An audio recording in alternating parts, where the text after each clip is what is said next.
All right, let's try something new today.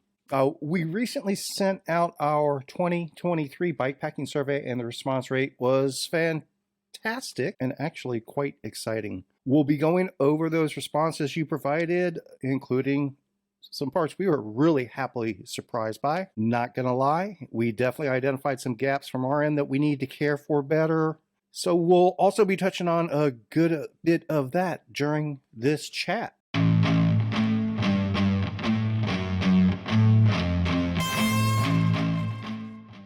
Welcome to Spinistry Chat, where we discuss everything and anything related to gravel and adventure cycling, bikepacking, and ultra endurance mountain biking. Basically, we're here for those who are into things long, hard, and dirty. This is a slightly new format for us, so please bear with us as we shake out the cobwebs. This is a direct result from our findings in that bikepacking survey, and we'll be touching on those findings shortly here. But something we do want to address on the front end.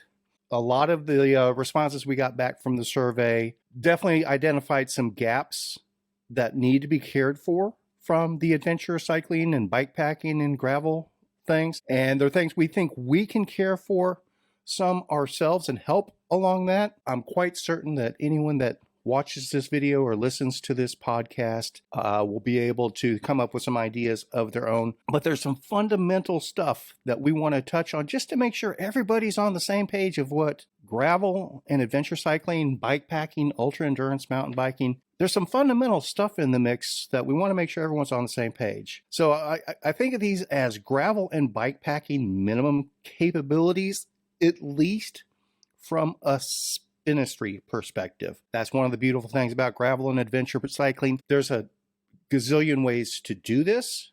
None of them are wrong. None of them are right. What I'm presenting is the way we put our events and get-togethers together. This is some basic stuff to be cognizant of. First off, be flexible. These are adventure rides. By our definition, it's not an adventure until something goes wrong. You have to be fit enough and knowledgeable enough to overcome adversity. And quite frankly, we are not ride nannies. These are not fully supported, spoon-fed, fully catered, fully pampered rides that cost thousands of dollars. Not that there's anything wrong with that. It's just not what we do. Spinistry adventures range from free to extremely low cost, and you're going to get much more than your money's worth from them. That's our ultimate goal. Another thing that's really super important, you have to already have established some basic fitness. These are not intended to be beginner rides to try out your first century or 100-miler if you've never ridden anything of that distance. Same applies for our shorter routes. You need to be at least basically trained up to do 3 to 4 hours at a continuous endurance pace. As your fitness increases, as your capabilities increase, that 3 to 4 hours will become a longer and longer distance for you. You need to have basic mechanical ability, or at least have a dedicated partner to help you with those basic mechanical shortfalls. And if you have that partner with you, they need to be aware of their role. They need to be aware of your capabilities. Don't just tag along with somebody with the assumption, well, if I have a mechanical, this person will help me out. Make sure they're up to speed on what you're capable of, or more importantly, not capable of. Seriously though, you really need to know how to fix a flat tire, and you need to have all the tools to do that for your bicycle, and everybody's bike setup is different, so I can't tell you exactly what those are at the moment. And it's also highly recommended that you understand some basic maintenance, even converting a bike to single speed if you need to. So you need to know how to break a chain and put it back together. That's kind of a basic level, but we also understand not everyone is there yet. If you don't have those capabilities, don't plan to go out on one of our routes self-supported. Have somebody tag along with you, but also don't expect us to be there to care for you, because it's just physically not possible. It's recommended that you be aware of basic outdoors, rural etiquette, and principles, kind of the rules of the road, so to speak, about being an outdoors person. And the reality is, particularly on our gravel rides, things are different out in the country as opposed to in the suburbs or the big city when you're riding in traffic and stuff like that. Just be neighborly. Most of the time, everyone's going to be neighborly to you as well, but also be aware. If you're out in the middle of nowhere on a dirt or gravel road riding 3 abreast across the road and everybody has earbuds in their ears and you've been riding that way for an hour, you may have been holding up actually somebody trying to go feed their cattle or something like that. So always be aware of your surroundings. Know how to use your navigation tools ahead of time. Don't try to figure that out when you're starting on your ride. Know how to work those tools. Learn and understand your tools in advance. You want to carry everything you need to go the full distance, or at least to a location with known multiple amenities available that you're confident in. If you're going to that crossroads with just one general store showing on the map, that general store may have gone out of business 10 years ago, or they may have extremely limited hours, particularly if it's a Sunday. We generally recommend carry everything on your bike that you need to go the full distance because you never know what might go wrong along the way. Kind of rolls into you got to be comfortable being outside of cell coverage if you're going to do these type of rides and events. Our routes often go into backcountry areas with 0 cell coverage. Also keep in mind that when you're in those no cell phone coverage areas, your cell phone batteries, if they're looking for a cell tower the whole time, you're going to chew up batteries more quickly that way. We recommend having a basic idea and plan in place on how to keep your devices charged up or recharge them, particularly if you're going out for over 4 to 6 hours. Once you start getting in that 5 to 6 hour range, you can drain devices quickly. And hey, we're rolling back around to be flexible. These are adventure rides. Again, by our definition, it's not an adventure until something goes wrong. Keep that in mind. If you are uncomfortable with that concept, our rides, routes, and events probably are not a good fit for you. Please verify all those basic levels of detail before you go out on any adventures that we organize, or quite frankly, any other event promoters that are out there, organizations that are out there. Be up to speed of what is actually provided. Don't just assume. Again, that's the beauty of gravel and adventure cycling, ultra endurance stuff. Every ride is different. Every event is different. Every promoter goes about it a different way. Don't just assume because, heck, even on our Spinistry rides and events, they're completely different from one week to the next. We do that on purpose. Everybody's looking for a different experience. We don't expect anyone to do everything we do. We try to meet what folks are looking for, no matter what their preferences or skill levels might be. So some of our events cater to different audiences from time to time. The basics are there's no standard for these types of rides, so never assume anything. Verify, verify, verify all of the details. If you're not 100% comfortable in being 100% self-supported for 150% or more of the planned distance. Ultimately, we hope to get everyone to that level where you're 100% comfortable in your abilities and knowledge base, where you can go 50% beyond and still be comfortable. Does that make sense? Now, we're going to be offering ways to help people bridge those skills and knowledge gaps. Stick around for some more information on how we plan to help with those. But I just want to make it clear, you don't have to already be at those high levels to go out and enjoy these adventures and these rides. You don't want to be at below basic, but you don't have to be, well, here's what you don't have to be ready for these rides. You don't have to be superhuman like Wonder Woman or Shazam or something like that. You don't need to be Grizzly Adams and an outdoors survivalist or anything like that. And you don't have to be MacGyver where you can fashion a bicycle wheel out of bamboo and oak leaves or something like that. Most everyone's somewhere in that middle range, and we want to help you get those middle skills and experience levels to a higher level week to week to make you a stronger and more prepared rider yourself. The reality is it just isn't viable for us to host true beginner rides and clinics. Realistically, every beginner is coming from a different level of beginner. You need to sort out for yourself what it takes for you to build up those basic skills and knowledge, that knowledge base in your world. And we're happy to help with that.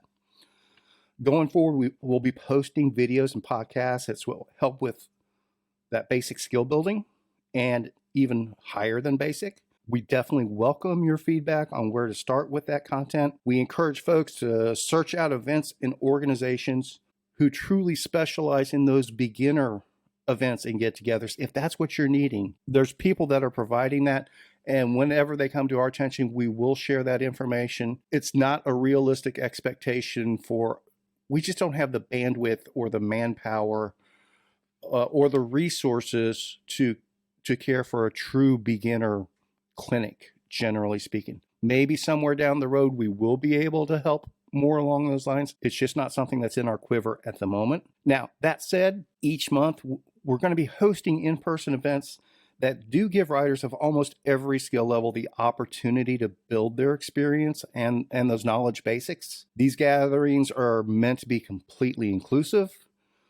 They're going to lean heavily on group mentorship and basically crowdsourced educational opportunities. We expect the people that do have more experience and skills to share that knowledge with people that are coming up, if that makes sense.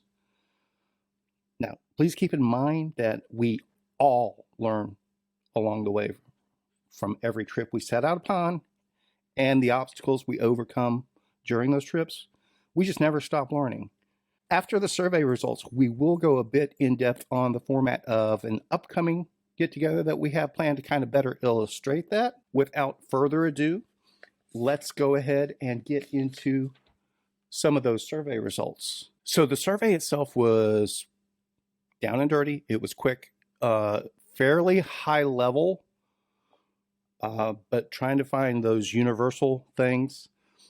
We did have one open-ended question at the end of it to get, for lack of a better term, random feedback, and that was definitely enlightening. We'll touch on some of those responses that help us define where we're going forward and why we're putting this content together and the way we're going to structure some of our events. But we do want to talk about, I really want to start with question one. This was extremely exciting to me. This was a big deal, and I'll talk about that a little bit more in depth shortly. But here's the question. How likely are you to go bikepacking between now and the end of the year? And the response options were very likely, somewhat likely, unlikely, and not a chance. And our actual response rate was 49.61%. Let's call that 50%, very likely. 43.31%, somewhat likely.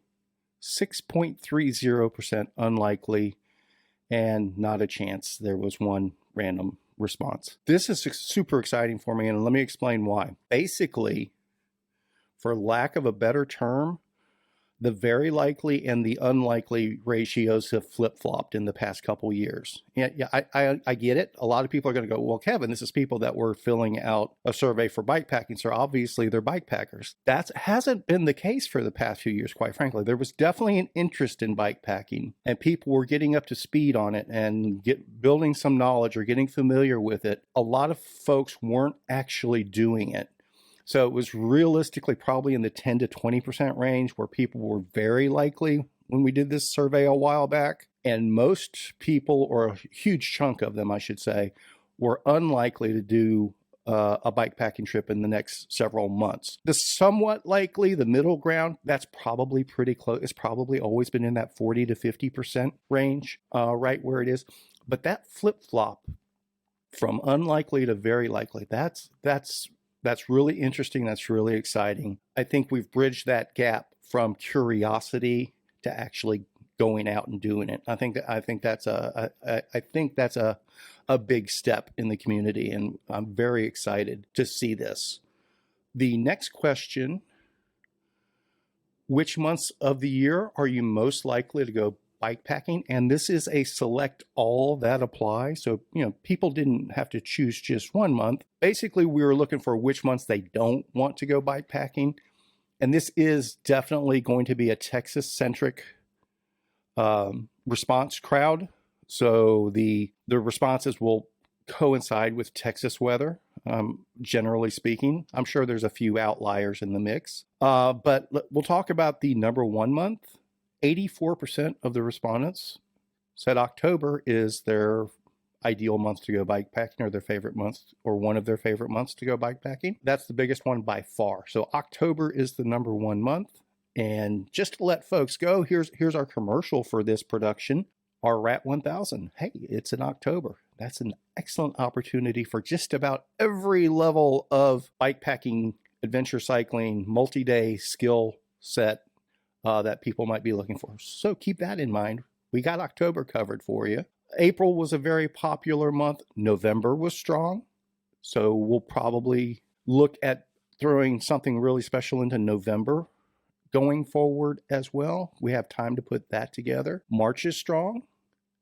May is strong. And guess what? Starting in June, it starts trailing off very quickly. June, some people are still interested. July, it's going down. August, down. Comes back in September, fairly strong. January is super low. Looks like January is the lowest month. And February and December are both fairly low as well. Really no huge surprises here. And for our purposes, this is more confirmation than anything. It confirms that we don't really want to focus on putting together bikepacking and multi-day events in Texas in July and August. We already knew that. We plan to spend most of those months in Colorado already. But that doesn't mean we won't have anything in the mix. We've done it in the past. There's some creative ways to go about it. And depending on how our schedule works out, we may try throwing in what we call our AC adventures again. We'll talk about that down the road if it's applicable. But there are ways you can make it work in the heat of summer. We'll just leave it at that, even in Texas. The next question, how many nights do you prefer to camp or overnight when bikepacking? And I'll be honest with you, after I got these responses, I need some clarification from y'all on that. So please do leave it in the comments. Send us an email when we're hanging out at an event afterwards, having some beer or barbecue or whatever, sitting around the campfire or whatever. Let's chat about it. I do need some clarification on this, but let's go over the results first. Definitely the biggest response, the options were 1 night, 2 nights, 3 nights, or other. 2 nights is by far the largest response rate, 48%. 1 night, 24%. So overnight trips make sense for a lot of people. 3 nights was fairly low, 11.81%. And then the other one, I think it's a lot of people that didn't, well, I guess 19 said other, but I glanced at those responses and I don't think they read the question properly. We'll just leave it at that. Nobody said, oh, I like to overnight for 20 days on end. Now, make no mistake, we all recognize there are big trips out there that may go on for 5, 10, 20 days, maybe even longer. But generally speaking, most people are looking at a weekend's adventure of some sort. Now, here's where I need the clarification, because I see a little bit of misalignment in other anecdotal feedback I've received over the years. The response on here is most people are looking for 2 nights of camping, 2 overnights when they're on a bikepacking or multi-day trip. I need clarification on how that structure looks, and let me explain why. When we've tried to put stuff together in the past, it usually makes sense to try to do a 3-day weekend out of it. Friday, Saturday, Sunday, Saturday, Sunday, Monday, or something like that. Most of the time when we've tried to do that in the past, the feedback is almost always, I need to knock it out on the weekend. I can't get off work or whatever else. The way I look at it, that's a 1 night overnight. Park somewhere, take off Saturday morning, camp Saturday night, return to that spot somehow or another Sunday. If people are saying, hey, I want to get there Friday night and camp and then roll out, and that makes it 2 nights, okay. I didn't think that was the way most people look, but if that's what people are responding here, let me know that. Or is it that people are willing to do a 3-day weekend and I've just kind of lost touch with that over time? I do want some clarification on that, please, so we know which direction to go to start putting stuff together. And if you are interested in the 3-day weekend, do you prefer Friday, Saturday, Sunday, or Saturday, Sunday, Monday? That was question 3. And then question 4, and yeah, this is our last basic question. Then everything after that was open response. We'll touch on that in a bit. When you do go bikepacking or multi-day riding, how many hours of riding do you try for each day on a bikepacking trip? The options were 4 hours a day or less, under 8 hours a day, but more than 4 hours a day, more than 8 hours a day, and then other again. Without a doubt, the 71.65% of the respondents chose under 8 hours, but above 4 hours. So what that tells us is to try to structure rides based on a six hours of riding a day, roughly. We recognize that there are different people with different capabilities and different fitness levels and things like that. So 6 hours at 10 miles an hour is 60 miles. 6 hours at 20 miles an hour obviously is 120 miles. So the idea is for us to build different riding options, different loops, different routes based on those types of different levels of capability, based on an average speed, roughly speaking. But again, it's not a black and white thing. It's shades of gray, and it's going to adjust. But look at it from that perspective when choosing your route. We don't recommend choosing the 100-mile-a-day route if you only average 10 miles an hour. That doesn't leave a lot of wiggle room for something to go wrong, and you may overdo things where you're not up to riding on day 2, for example. But that's a very basic outline of how we'll be looking at doing some of the structure going forward on these events. And then our question 5, that's an open question. How could we be most helpful for your bikepacking adventures? And I'm just going to touch on a few that kind of cover the generalities of, there was a lot of commonality in the responses that was quite frankly a little eye-opening for us, that it made it clear we need to do a better job of communicating what we do, how we do it, and things like that. It's something I want to try. So planned route and camp support will be helpful.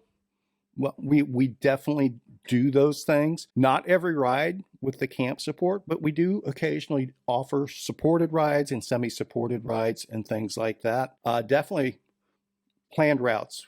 We have over 1,700 routes in our Spinistry routes library, and we can fashion custom routes based on almost any requirement.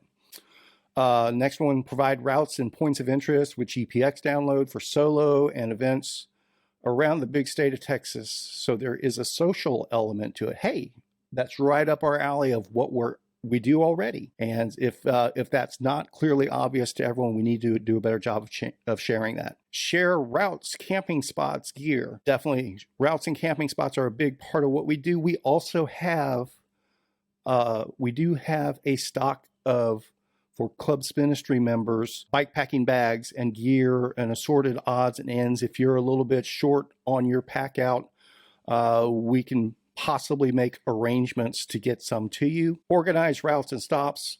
Let us know if 100% unsupported. I think we do that already.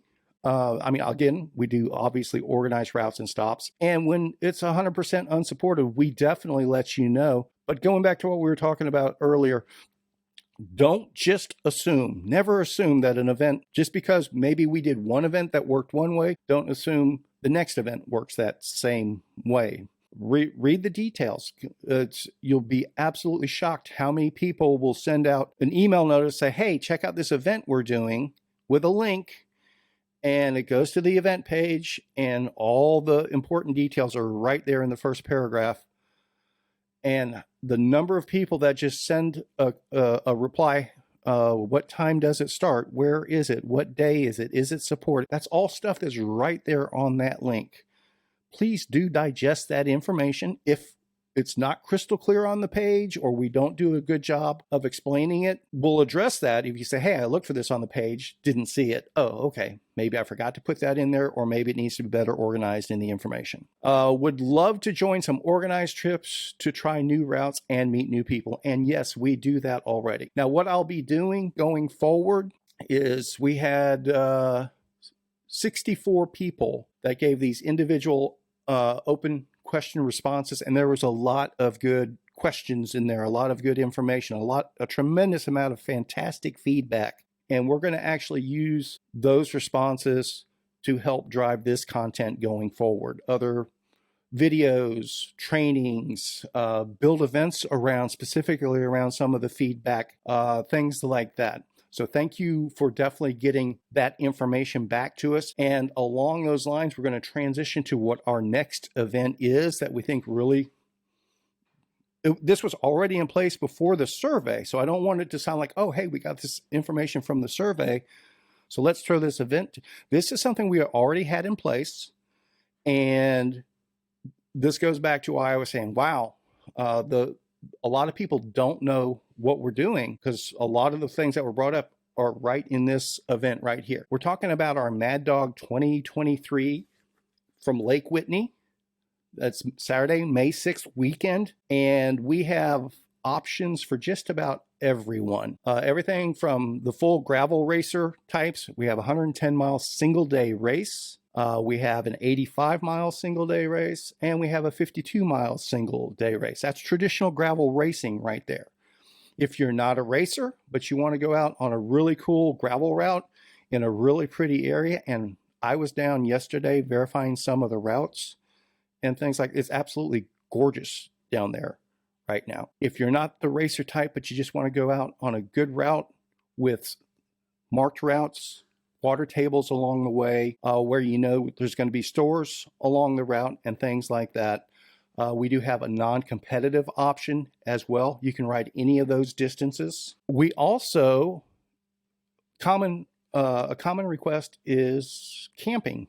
People want to have camping available. Well, guess what? Where we're hosting this from, we have group camping, limited spots, but we do have group camping available. So if you want to camp both Friday and Saturday nights on site, and we'll do a Clubs Ministry ride on Sunday, it'll be a little bit more of a self-supported true club ride type thing. But if you want to do one of those other routes or an alternate route we put together for Sunday, you can stick around Saturday night and go riding with us Sunday. We also have bikepacking options. We have a 100-mile bikepacking option for Friday and Saturday with a remote camping Saturday night. We also have a 200-mile option, and we have some distances in between that are available, but those are unsupported. Outside of, we have your base camp, and we have the suggested remote camping. There's a bunch of other camping spots along the way, so if your personal distance is a little bit different, there is more of an option there. And we'll go over some of the different routes here in a minute just to give some idea.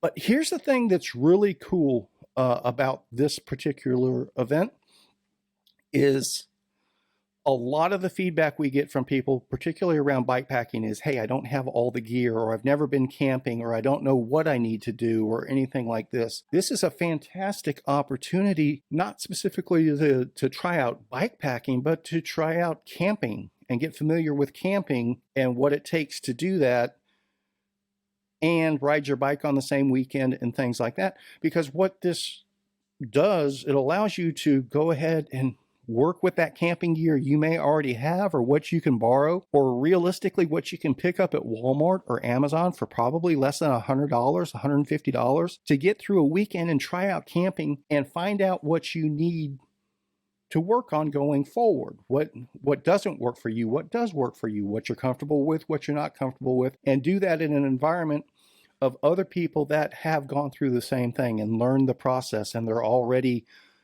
experienced outdoors people, and they have the full bikepacking setup, and you can hang out with them Friday and Saturday nights, get some feedback, ask questions, and again, some of that crowdsourced education like we were talking about there. Then finally, a quick glance at the routes that we have available to us, and I will talk about them here. Now, so those of you that are watching the video can probably see the screen grab right here. Oh, let me refresh this. I think we changed the graphic on this.